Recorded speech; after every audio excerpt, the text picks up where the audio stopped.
So in the last class, we were studying about the different yojana or different policy schemes which the government has introduced for the unemployment to reduce the unemployment in the country. Now we shall be starting with the next one. Deen Dayal Upadhyaya Gramin Kaushalya Yojana 2014. It is the most important placement linked skill training program under the Ministry of Rural Development announced on September 23, 2014. The mission of the scheme is to reduce poverty as well as provide gainful and sustainable employment through regular wages. The focus of this program is on the rural youth for poor families in the age group of 15 to 35. So, this was the scheme which is latest introduced, which is introduced in the year 2014, and this is linked with the skill training program. Means what? That every person has a different skill. So this program was introduced for the purpose of developing the skills of the people who are staying in the rural areas in the age group of 15 to 35. So this was one of the good scheme which was introduced by the government in India. Now next we shall be studying about the National Policy for Skill Development and Entrepreneurship 2015. The Skill National Policy on skill development was notified in 2009 to provide uh, private sector participation via innovative funding models. The objective of the scheme is to coordinate and strengthen factors essential for growth of entrepreneurship across the country. This would include promote entrepreneurship culture, encourage entrepreneurship as a viable career option through advocacy, promote entrepreneurship among women. So, what was the main objective behind the skill? This skill was that skill was notified in 2009 to provide or promote private sector participation via innovative funding models. Means what? That there are many people who have ideas, who can do business, but they do not have enough funding. So this scheme was introduced for them to promote entrepreneurship culture among the people and to promote more and more entrepreneurs in the country, and also to encourage entrepreneurs who have a vast career option available even in the sector of business, not only jobs. So this was one of the policies which was introduced for the purpose of developing the entrepreneurship skills even for the women and for the youth also. Next, Startup India initiative. It was introduced in January 2016 with an aspiration to impart more strength and aspiration to the talented young generation of India to do something new for India and humanity. So, Startup India initiative. This is one of the latest schemes of the January 2016, and this has been done to give strength and inspiration to the talented youth generation of India to do something new for India and the humanity. Next is the Pradhan Mantri Kaushal Vikas Yojana. Now, let us study about this. Scheme was from 2016 to 20. The objective of the scheme is to encourage skill development among the youth by providing monetary rewards for successful completion of approved training programs. The government has allocated a budget of rupees 12,000 crores till 2020 for implementation of the scheme. So, Pradhan Mantri Kaushal Vikas Yojana, this was to develop the skills of the youth by providing monetary rewards for successful completion of the approved training programs. And the government has allotted around 12,000 crores till 2020 for implementation of this scheme. So these were the different schemes which were introduced. With this, we come to the end of the next chapter. Now we shall be starting with the new chapter, that is poverty in India. Now let us go through. Now, what do you mean by poverty? Poverty means people do not have the basic facilities. That is, the basic facilities such as food, clothing, shelter, or whatever the other basic requirements of a human being. This is the state of poverty. Poverty leads to many problems not only in human beings but also for the people who go through this.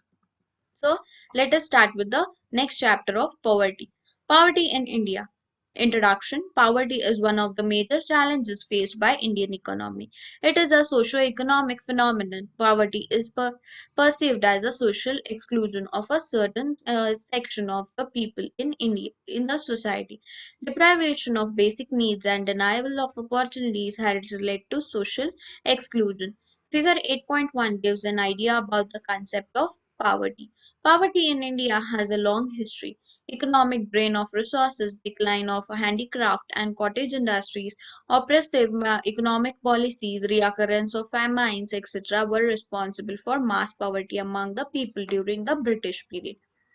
So, in even now, when the pandemic has been taking place since the entire year, so there are many people who are doing well in their business have now started getting the problem of poverty because they have lost all their business, then they have lost all the economy or lost all the savings that they had, and now they have started facing this problem. So now let us see how the figure which is given above, that is figure 8.1, has been showing a very very deep message of poverty. How people are fighting for their basic needs. They don't cannot even satisfy their own basic needs which are required, that is food, clothing and shelter. Elimination of poverty has been the top agenda of Indian government since independence. Policy measures such as economic planning, economic reforms, and anti-poverty programs such as Garibi Hatao have helped in greater reduction of poverty. So even in this pandemic, we have seen that many people have come forward and were giving food, clothing, and shelter facilities to the people who were not having the proper houses, who got unemployed the work due to all the work stopping. So these were the many reasons of poverty which we have seen in the current period, and the Indian government has decided to implement some policy measures after independence for the purpose of removing poverty. But mm, since it is a huge population, and since people are there is a growth in the population, so this problem shall take a little time, but they have introduced a program called as Garibi Hatao, and they are helping people to get out of this problem. Now, next we have meaning of poverty. In the conventional sense, poverty refers to a situation in which a major section of the people in the society are unable to fulfill even the basic needs of life, such as food, clothing, and shelter, due to the lack of sufficient income. So, as I explained you earlier, and as we have seen in figure 8.1 also, that poverty may gives people such a bad situation that they are unable to satisfy their own basic needs of food, clothing, and shelter, also due to lack of sufficient income. Because there is a minimum income which is required for every family to sustain or to survive. So, the poverty has been uh, majorly erupting in India because of various reasons. Now, next we have multidimensional poverty. Concept of poverty in the conventional sense was limited only to basic needs of life. However, in modern times, the scope of the concept of poverty has been enlarged. Of late, the concept of multidimensional poverty has emerged. Multidimensional poverty refers to deprivation in terms of both material and non-material dimensions. Material dimensions relate to deprivation in terms of food, clothing, shelter, health, education, road connectivity, electricity access to safe drinking water, and sanitation facilities, etc. The non-material dimensions are associated with social discrimination. There are multidimensional poverty in which we see that it is deprivation of both material and non-material deprivation. Means what? When we have material dimension, material refers to basic needs, that is food, clothing, shelter, education, health, road, proper sanitation, then safe drinking water, and different facilities. But non-material means associated with social discrimination. Means what? In the society, people are divided as higher class, middle class, lower class. So these people generally tend to have a multidimensional poverty and non-material discriminations in the society. Do you know? No, noted Indian economist and recipient of Bharat Ratna, Professor Amartya Sen, was awarded in the Nobel Memorial Prize in Economic Science 1998 for his contribution to welfare economics and social choice theory, as well as for his interest in the problems of the society's poorest members. In his book Poverty and Famine, an essay on entitlement and deprivation 1981. Professor Sen related that declining unemployment, rising food prices, and a poor food distribution system led to starvation among certain groups in the society. His views encouraged policymakers to pay attention not only to alleviating immediate suffering but also finding ways to replace the lost income of the poor. For the economic growth to be achieved, he argued that social reforms such as improvements in education and public health must precede economic reforms. So this is one of the person who has received Bharat Ratna, and this was the information which was given. And there are many people who, through their writing, have seen to it that the topics which are being ignored or some sectors of the society which are being ignored are also given equal attention, and there is growth in those sectors also. Now, concepts of poverty. Now, we have different concepts of poverty. Poverty is a multifaceted. The major concepts of poverty in India include absolute poverty and relative poverty. So we have two concepts, that is the absolute poverty and second is the relative poverty. Let us study about absolute poverty. Absolute poverty is measured in terms of minimum calorie intake. Earlier planning commission determined per capita daily calorie requirement of 2400 calories for a person living in the rural area and 2100 calories for a person living in urban area. On an average, the per capita daily calorie requirement amounts to 2250 calorie. Absence of minimum income to satisfy the desired level of calorie intake of foods leads to absolute poverty. It is most likely found in the developing countries like India. Absolute poverty can be eradicated through effective poverty alleviation measures.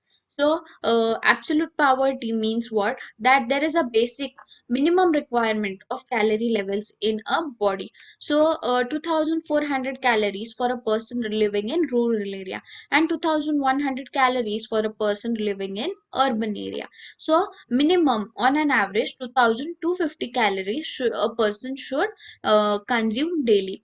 And if a person is unable to even have that much, so in that case there is we can say that it is absolute poverty, and measures should be taken to eradicate such type of poverty. Now next we have relative poverty.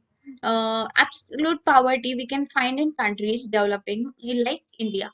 Now next we have relative poverty. It is difficult to define the concept of relative poverty. It is judged on the basis of comparison of relative standards of living of different sections of the people. Relative poverty is measured with respect to differences in the levels of income, wealth, consumption, economic inactivity, unemployment, old age, etc. Such poverty is found in all the countries of the world. It is an universal phenomenon. Relative poverty cannot be completely eradicated. However, it can be reduced to some extent through appropriate policy measures. So next we have relative poverty. Now what do you mean by relative poverty? Relative poverty means the standards of living of different people are different, and relative poverty defines according to the wealth, that is the levels of income, then wealth, then consumption, economic inactivity, then unemployment due to old age, and these are the things.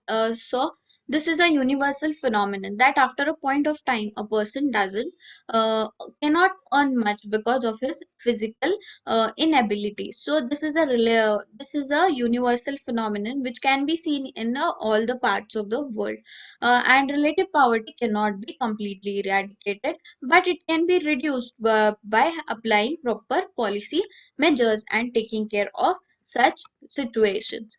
Next, we have poverty line. Now, what is a poverty line? Poverty line is an imaginary line that divides the poor and non-poor. It is determined in terms of per capita household expenditure. Various committees and study groups have defined poverty line in different ways.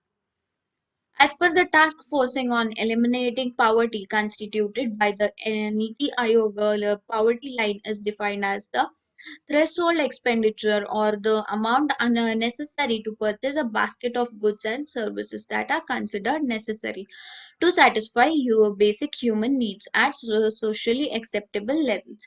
Poverty line helps to fulfill the following objectives: to determine the population living above poverty line APL and below poverty line BPL, to identify the poor on the basis of the household consumption and um, consumption expenditure, to track poverty in a region over a period of time, to compare it across regions, to provide an estimate of the required expenditure on poverty alleviation agencies, sorry, programs. So what do you mean by poverty line? Poverty line is an imaginary line which is drawn between the poor and the non-poor, and it is determined in the terms of per capita household expenditure. So there are various committees and study groups who have defined poverty in different ways. So the Niti Aayog poverty line is defined as the threshold expenditure or the amount necessary to purchase a basket of goods and services that are considered necessary to satisfy human basic needs. So, as we know that in our house every month there is a certain amount which is used for purchasing all the basic requirements of the house, such as purchasing of grocery for preparing food, then basic whatever are the basic requirements such as buying of milk every day, then buying of vegetables weekly, fruits, these all these, when we total the sum of amount, we get a basic amount which is required to satisfy a human need or to satisfy basic needs of every person in the house. So according to that, a specific amount is being kept aside by the father so that the family works. So now poverty line helps to fulfill the following objectives. Now what are the objectives of having a poverty line? Firstly, to determine population living above poverty line. Above poverty line, how many people are there who are living below poverty line? Means people who are unable to even afford their basic needs. Then to identify the poor on the basis of consumption and expenditure. Then next we have to track poverty in a region over a period of time and compare it across regions. Then to provide an estimate of the required expenditure on on poverty alleviation programs. So these are the basic lines or basic points which help in the to fulfill the objective of poverty line. Poverty line differs from country to country. It is obvious that it shall differ from country to country because expenditure of every person will differ from country to country. In India, we shall be requiring 5 to 10,000 rupees for per month for a per family of four to survive. But in US, maybe we may take a little less or more. In other countries, so it will differ from country to country. According to World Bank, poverty line was uh, defined at $1.90 per capita per day at the 2011 prices on purchasing power parity basis (PPP). On the basis 21.2% of India's population live below poverty line. So this shows that in India is still a developing country and many people are living below poverty line in India. Now what are the different types of poverty? First is rural poverty. Deprivation of basic needs among certain sections of the society living in the villages is termed as rural poverty. It is found among small and marginal farmers, agricultural laborers, contractual workers, and landless laborers. Low agricultural productivity, drought, poor rural infrastructure, illiteracy, lack of alternative jobs, rural indebtedness have aggravated the problem of rural poverty. So, basic needs among the section of the people living in villages termed as rural poverty. Then, what are the major reasons for poverty there? Small and marginal farmers means what? Farmers have a very small piece of land in which they can cultivate very little crop, which is not even satisfied or which is not even enough to fulfill the basic needs of the family. Then, agricultural laborers. There are many laborers who go and work on others' farm for the different farmers. Then contractual workers. There are many contractual workers who work for the farmers or who work in industries on contract basis. They have one work, two works to be done. After that, they can take the amount and leave.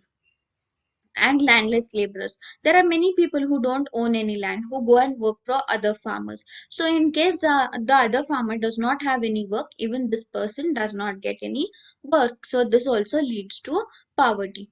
Then, low agricultural productivity, drought, poor rural infrastructure, illiteracy, lack of alternative jobs, rural indebtedness have aggravated the problem of rural poverty. So, these are the main reasons for rural poverty. Now, next we will see about the urban poverty. Absence of the basic needs among certain section of the population living in the towns and city is termed as urban poverty. Urban poverty is largely attributed to the spillover effects of migration among the rural poor, lack of affordable housing, illiteracy, slow industrial growth, lack of infrastructure, etc. So, basic in urban areas like in cities and towns, what is urban poverty? When do we declare that a person is having urban poverty or no? In that case, there are some sections of the society even in the urban areas who cannot fulfill or who cannot satisfy their basic needs, and it is termed as urban poverty. And urban poverty is largely attributed to the spillover effects of migration among the rural poor, then lack of affordable housing, then illiteracy, then slow industrial growth, lack of infrastructure. So all these are the reasons of urban poverty. Now, urban air poverty has led to growth of slums, as we see that there are many slum areas in cities also, and informal sector, as well as it creates a law and order problems in the society, since these people do not listen, and since they do anything they want, so it creates a very bad impact, and they do not follow the law and order which is there in the society. So these are the reasons for urban poverty. Now, next, extent of poverty in India. Extent of poverty in India is measured by poverty ratio. It is the ratio of the number of poor to the total population. Studies were conducted by individual economists as well as research institutes to ascertain the extent of poverty in India. Since 1962, the Planning Commission had appointed several working groups, task force, and expert committees for estimation of poverty. So, poverty is measured by the poverty ratio, and the number of poor to the total population is divided. And when there was individual studies which were conducted, so in that they found that the extent of poverty in India has been increasing because poor people do not cooperate, and there is very much mutual misunderstandings among people. So we shall eradicate poverty very soon. So we shall start with estimates of poverty from the next class.